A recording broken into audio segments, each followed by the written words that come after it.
রাহাতে নিয়া হযরত সুমাইয়া রাদিয়াল্লাহু আনহার কুন্তঙ্গে বর্ষার আঘাত করতে লাগলো। আপনি জানেন পৃথিবীর কত পৈশাচিক নৃশংস হত্যা এটা। পৃথিবীর কোন মানুষ কোন আদালত এটা মেনে নিতে পারে না। কুন্তঙ্গে বর্ষা মেরে মেরে নির্মমভাবে তাকে হত্যা করা হলো। তার গগন বিদারী আওয়াজে পৃথিবীর মানুষের মন নরম হয় নাই। আরবে লক্ষ লক্ষ মানুষ, কেউ তার সাহায্যে আগে আসে নাই, কেউ তার জন্য হওয়া করে নাই। সুমাইয়ার একটাই বাক্য ছিল, রাত ওরা আমাকে নির্মমভাবে হত্যা করে ফেলতেছে। আল্লাহ, আমি যে সত্য কালেমা কলবের মধ্যে নিয়েছি, আল্লাহ এটা কখনো যেন আমার হৃদয় থেকে মুছে না যায়। আল্লাহ আমাকে শহীদ করে দিচ্ছে, শাহাদাতের মূল চাই, আমি জীবন দিব। আল্লাহ আমার কল থেকে যেন হেদায়েত চলে না যায়। হে নারী সমাজ, যেই নারী ইসলামের জন্য প্রথম শহীদ হলো, জীবন দিল, যেই নারী সর্বপ্রথম কালেমা পড়িয়া অর্থ আর সম্পদ সব কিছু দিয়ে আপনাকে সাহায্য করল, তিনি আম্মা জান খাদিজাতুল কুবরা। গভীর রাত্রিবেলা নবী ফিরে আসলেন। আহা, আল্লাহর নবী ফিরে আসার পরে আল্লাহর নবী দেখতেছেন দস্তরখানায় খাবার রাখা। হযরতে রাসূল করিম ঘরের দরজায় একটা টোকা দিতেন, খাদিজা বলে ছোট্ট করে ডাক দিতেন, দরজা খুলে যাইতো।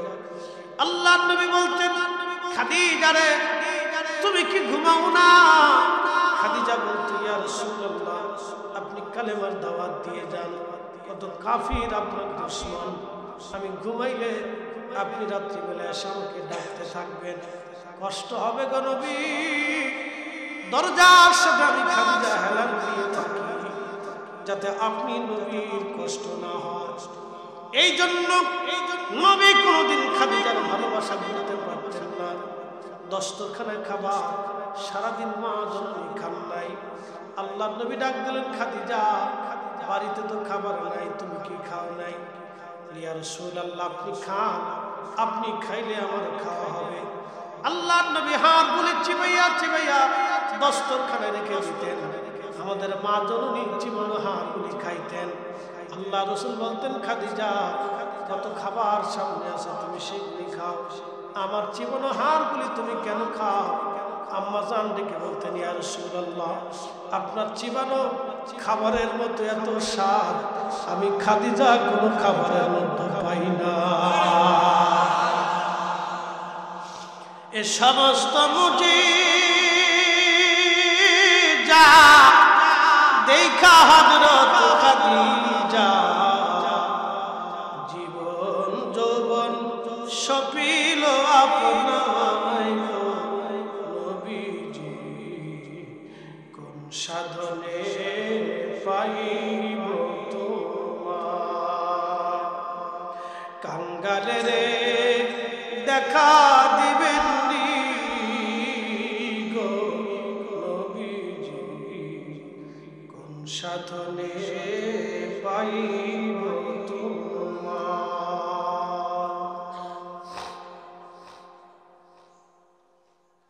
জীবন কত মধুর ছিল সেই দিন।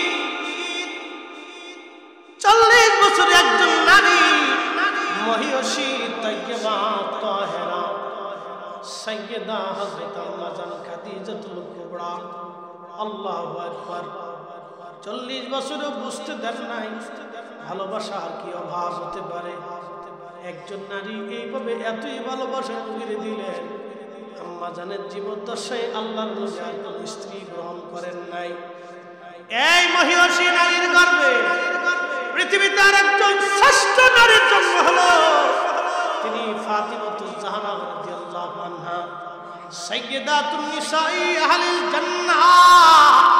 উনার রক্ত ধরা নদী হাসান আর হুসাইন, হাসান আর হুসাইনের রক্ত ধরা নদী ইমাম মাহদী দুনিয়াতে আসবে। একবার জোরে বলা যাবে কি মারহাবা? হাজিরিন, আমার মা বোনদের বোঝা উচিত, ইসলামের জন্য তাদের সর্বপ্রথম ত্যাগ বেশি ছিল। আমাদের মায়েরা যদি নামাজি হয়ে যায় তাহলে সমাজ নামাজি। আমাদের মায়েরা যদি সুন্দর মনের অধিকারী হয়, নফসে মুতমাইন্নার অধিকারী হয়, তা আমাদের সন্তানরাও নফসে মুতমাইন্নার অধিকারী হবে। কথা বলেন ঠিক কিনা? এই জন্য মায়েদের ইসলাহ দরকার, সংশোধন দরকার। আজকের এই সুন্নি সম্মেলন থেকে আমরা যেন শ্রোতা বক্তা সকলেই এই কথার উপরে আমল করতে পারি। আল্লাহ তৌফিক দিক, সকলে বলেন আমিন। উপস্থিতি লম্বা রাত হয়ে গেছে, গভীর রাত। অনেক সময় পর্যন্ত লাভ একরমের তকরীর আপনারা শুনছেন। আমি আপনাদের সামনে যে কথাগুলি বলছি কাউকে কষ্ট দেওয়ার জন্য না, বোঝানোর জন্য। আপনারা দয়া করে যদি আমলে পরিণত করেন তাহলে মাহফিল কমিটির একটা সার্থকতা আছে। আর যদি আমলে পরিণত না করেন তাহলেও আমাদের সার্থকতা আছে। আমরা শুনাইতে পারছি। সর্বশেষ দুটি কথা, ও ঘটনাটা শেষ করি নি, আরেকটু আছে। সে দোয়া করতেছে, আল্লাহ আমি কোন আবেদ আলেমের যদি কলম করি, ঠিক তখনই আসমান থেকে সাহায্য এসে যেই নারী মারা গিয়েছিল সেই নারী জিন্দা হয়ে বসে গেছে।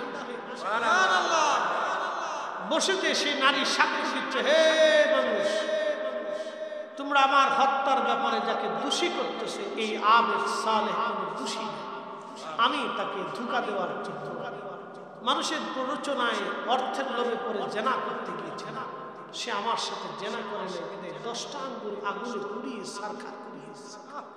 তোমরা তার হাতের দিকে তাকায় দেখো, তার 10টা আঙ্গুলি আগুনে পোড়া। সে কোনো দোষী না, দোষী আমি। আমার ফিতনা থেকে তাকে বাঁচানোর জন্য আমি আল্লাহর পক্ষ থেকে নিহিত হয়েছি, তোমরা তাকে দোষারোপ করিও না। কথা বলার পরে সে আবার মার্ডার, আবার নিহত হয়ে পড়ে গেল। আল্লাহর সাহায্য আসমান থেকে আসলো। শোনেন, আল্লাহর সালিম নফসে মুতমাইন্নার অধিকারী, ইয়া আইয়াতুহান নাফসুল মুতমাইন্না তুরজিই ইলা রাব্বিকি রাদিয়াতাম মারদিয়া। এ নফসে মুতমাইন্নার অধিকারী, প্রশান্ত আত্মা, তুমি আমি আল্লাহর হুকুমে নিজের জীবনটাকে বিলীন করে দিয়েছো।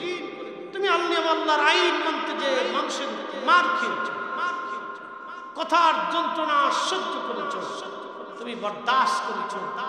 জীবন হালাল খাইতে যে হারামের কোটি টাকা তুমি ডান বাম করে দিয়ে তুমি সামান্য ক্ষুধার্ত খেয়ে না খেয়ে জীবন কাটিয়েছো। তুমি আসো, আমি আল্লাহ তোমার উপর খুশি, আমি আল্লাহ তোমার উপর রাজি। ফাদখুলি ফি ইবাদি ওয়াদখুলি জান্নাতি, তুমি আমার জান্নাতে চলে আসো, আমার জান্নাতে চলে আসো। এই জন্য ওলিরা ইন্তেকালের পরেই, এই নফসে মুতমাইন্নার অধিকারী যারা, তার ইন্তেকালের পরেই তাদের কবরকে আল্লাহ জান্নাত বানায় দেয়, তাদের কবরকে আল্লাহ রওজা বানায় দেয়। আরে নবীর উম্মতের কবর যদি রওজা হয়, আমার দেশের কিছু তথাকথিত সাহিত্য হাদিস বের হয়ে গেছে, তথাকথিত কিছু বক্তা মুনাদের আজম বের হয়ে গেছে, তারা বলতে চাচ্ছে রসুলের কবরকে কবরই বলতে হবে, রওজা বলা যাবে না। মুসলমান, ভালো করে বুঝে যাবেন, এই কোরআনের উপরে পৃথিবীতে কোনো দলিল ঠিক আসতে বলেন, জোরে বলেন, কোরআনের উপরে কোনো ফয়সালা আছে? কোরআন বলতেছে ফাদখুলি ফি ইবাদি ওয়াদখুলি জান্নাতি, তার কবর জান্নাত হয়, উম্মতের কবর জান্নাত হয়। রাসূলের উপরে ঈমান আনার কারণে, নবীর সুন্নতের রাস্তায় চলার কারণে, নবীর আইন মানার কারণে যদি উম্মতের কবর রওজা হয়, তাহলে আমার রাসূলের রওজা কবর হচ্ছে উম্মতের কবর রওজা বানানোর মূল সেন্টার। সেই নবীর কবরকে যারা রওজা বলতে চায় না, সব পেটে শয়তানের তালা তালা তালা।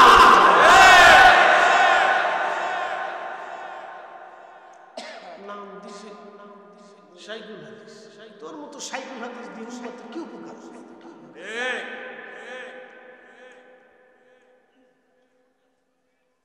উপস্থিতি দুঃখের সাথে কথা বলে আল্লাহ আমাদেরকে বোঝার তৌফিক দিন। সির্ফ সারা কথা শেষ, লাস্টের দুটি কথা। দুনিয়ায় থাকবো কিংবা চলে যাবো, আমাদের ইচ্ছা না আল্লাহর ইচ্ছা? আমাদের এখানে কোনো হাত আছে, কোনো কিছু বলার সুযোগ আছে, কোনো অপশন মামলা মোকদ্দমা করার রাস্তা আছে, কোনো সিস্টেমকে হায়াত বাড়ানোর কোনো সুযোগ আছে? আল্লাহ যেটা দিয়েছেন এর ভিতরে আসুন, আল্লাহ না দিলেও কিছু করার নেই, দিলেও আল্লাহর দয়া। চলে যেহেতু যাবে, আমাদের কাজ কি? ছোট্ট একটু কাজ আছে। কোরআন বলতেছে মিম্মা রাযাকনাকুম মিন ক্বাবলি আইয়াতিয়া আহাদাকুমুল মাউত। তোমার রিজিক থেকে, তোমার অর্থবিত্ত থেকে, তোমার সম্পদ থেকে তুমি কিছু অংশ আল্লাহর পথে তোমার মরণ আসার আগে তুমি বের করো। একদিন মাটির ভিতরে হবে ঘর, মন আমার কেন বন্ধ দালান, মন আমার কেন বন্ধ দালান। চলো যেহেতু কবরে যেতেই হবে, সম্পদ নিয়ে যাওয়ার কোনো সুবিধা। দুনিয়াতে আসছিলাম লেট, কাফন পরাইবে অন্য বেড়ারা, আমারও হাত নেই। বাংলাদেশের একজন ৮০,০০০ কোটি টাকা রেখে কবরে চলে গেল, বনানীর গোরস্থানে তারা কবর দিচ্ছে। বনানীর মাটি আর আপনাদের এই খাঁটির মাটির ভিতরে তফাৎ আছে। ওনার জন্য ৩.৫ হাত, মা খাঁটির যে সবচেয়ে গরিব মানুষ তার জন্য ৩.৫ হাত।